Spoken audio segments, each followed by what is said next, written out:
ang isa pa sa mga episode na yung napossess siya, isa sa mga nagustuhan ko din is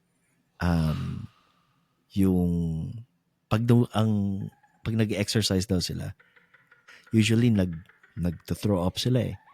Di ba? Yeah. So, yung nag-throw up ng mga pako, ng mga barbed wires. Yeah, I saw that. Thumbtacks, you know? Yun. Yung mga Isipin mo na lang kung makita mo yung on person, tapos ganun makikita mo, anong, diba, anong mararamdaman mo? Yeah. Pero hindi naman daw, may nagpaliwanag nun, na hindi naman actually na lumalabas yung mga bakal habang yung sinusuka mo. You know? So that yung parang pag nag-throw up sila, yung usual na liquid parang ganon or parang minsan parang sound lang eh.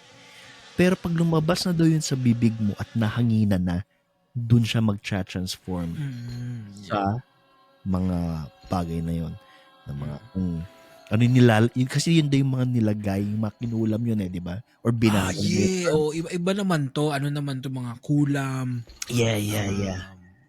May barang pa, may barang pa sinasabi. Parang yung barang yata is, pag binarang is, yung mga lumalabas sa yung mga insekto. Kung tama, hindi ko na maalala. Pag kinulam ka yun na nga yung mga pwedeng naglagay sila sa isang bote ng halimbawa ng mga pako, mga staple wires, ng mga barbed wires, yung mga ganun. So, yun. So, I think they consider as a demon too. Kasi, yeah, because it's pinapatay na nila yung kinukulam nila eh, di ba? Hindi sila siguro demon, but sila yung mga may kapangyarihang itim. Yung black magic. You know? Na, syempre, yung mga black magic, saan ba galing yung kapangyarihan niyon? Eh di sa kadiliman. Yeah, that's right. Diba?